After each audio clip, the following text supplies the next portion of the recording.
Hallelujah, praise the Lord, hallelujah. Ang pinakamataas na pagpupuri, pagdadakila, pagpapasalamat, pagpaparangal ay sa ating pinakamamahal na Panginoong Hesus po lamang.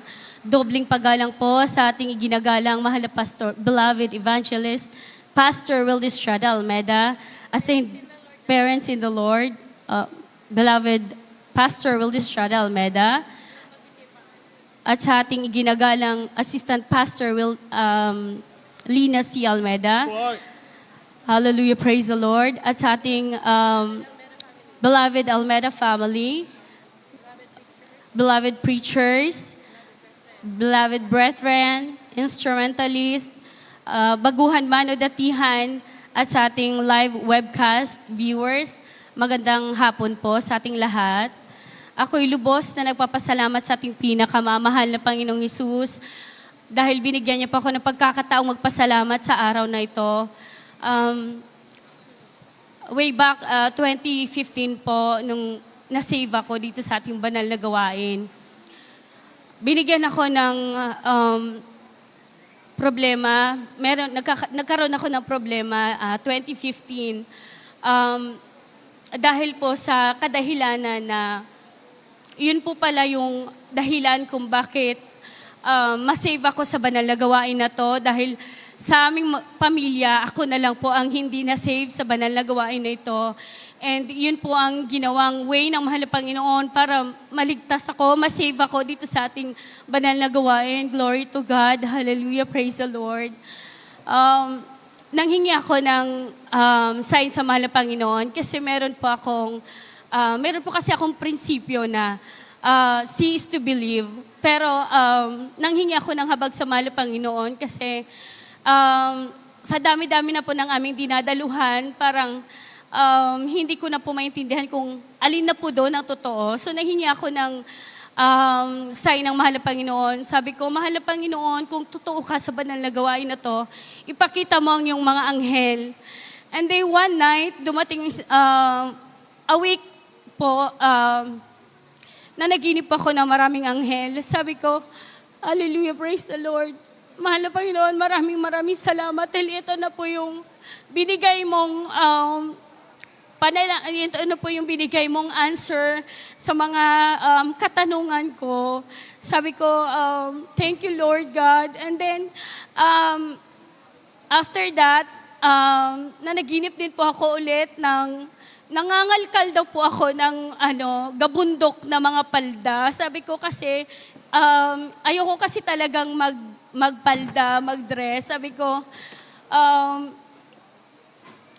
may time na nangangati ako, mga minamahal. Sabi ko, kung talagang nandito ang mahal na Panginoon, bibihisan niya ako ng kabanalan. Hanggang sa nanaginip po ako ng gabundok na mga dametas ang hinahanap ko daw, mga palda. Sabi ko, glory to God, talagang tinuruan ako ng mahal na Panginoon paano magdamit ng may kabanalan.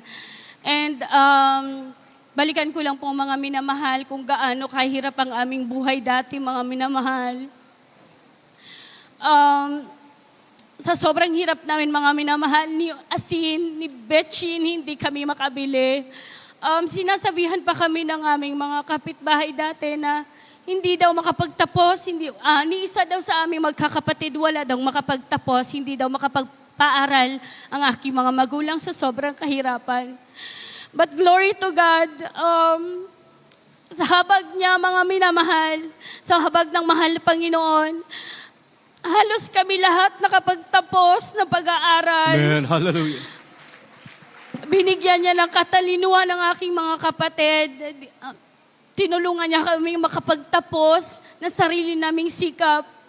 Binigyan kami ng mga scholarships. Lord, hallelujah. Kaliwat kanan, hallelujah, praise the Lord. Thank you, Lord Jesus, hallelujah. Nagpapasalamat din po ako sa ating pinakamamahal na Panginoong Hesus, sa karamdaman ng aking mga magulang, may ulcers, merong kidney failure ang aking mother. But sa awa ng mahal na Panginoon, na nag-fasting lang po ang aking mother, nagpuri sa ating pinakamamahal na Panginoong Hesus. Instant po, binigyan po siya ng kagalingan sa kanyang karamdaman, maging ang aking father. Hallelujah, praise the Lord. Maging ang aking kuya, mga minamahal, nagkaroon po siya ng appendicitis.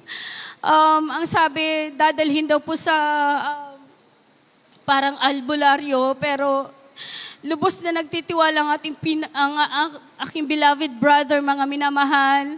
Talaga nag-fasting lang siya. Hallelujah. Binigyan po siya ng instant kagalingan ng ating pinakamamahal na Panginoong Hesus. Alam mo namin na hindi kami karapat-dapat, pero kinahabagan kami ng mahal na Panginoong Hesus. Siya po ang ginamit ng mahal na Panginoon upang maligtas kami, buong family. Dahil po sa karamdaman na yon, nagkaroon ng kuya ko ng nervous breakdown.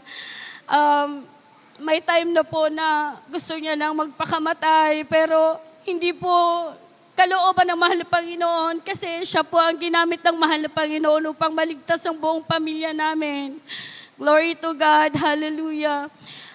Lubos din po ako nagpapasalamat. Hallelujah. Sa kagalingan na binigay niya sa akin, mga minamahal. Dati po kasi ako mga minamahal, sinasabi ko sa sarili ko, hindi ako magpapakasal.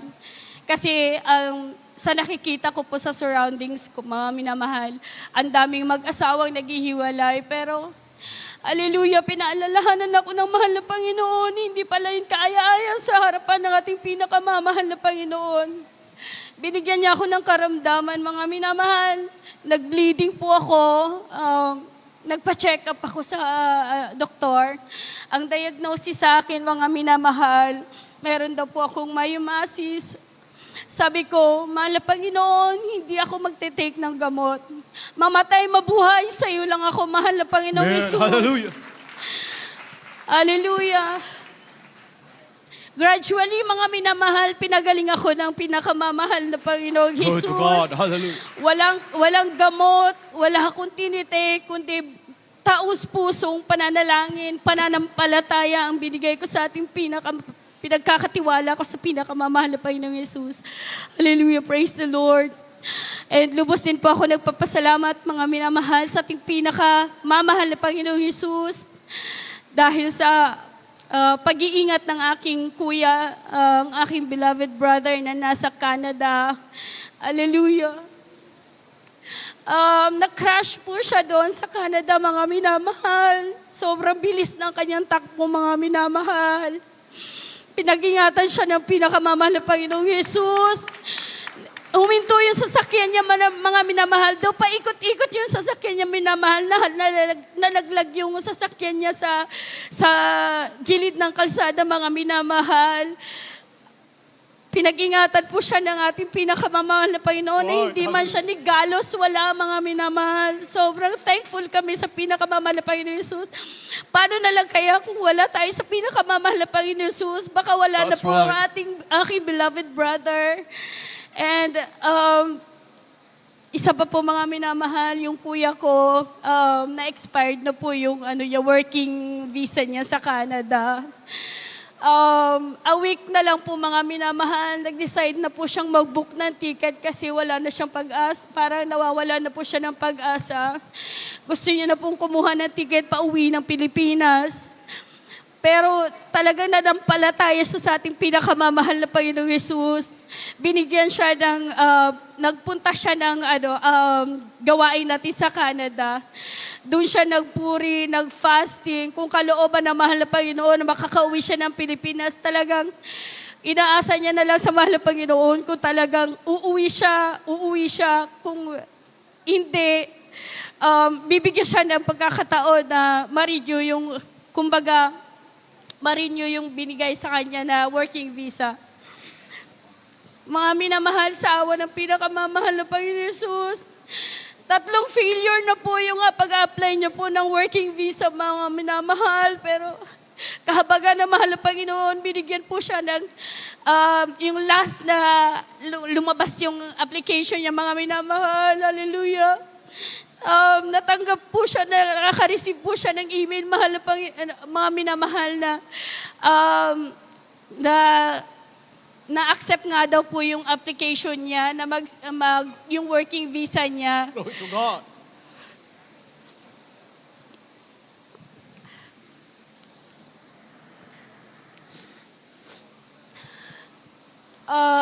Nagpapasalamat din po ako sa ating pinakamamahal na Panginoong Yesus sa pagpapalang pinagkaloob niya sa akin. Binigyan niya ako ng trabaho sa government. Pinagpapalang lubos ng ating pinakamamahal na Panginoong Yesus. Nagpapasalamat din po ako sa dakilang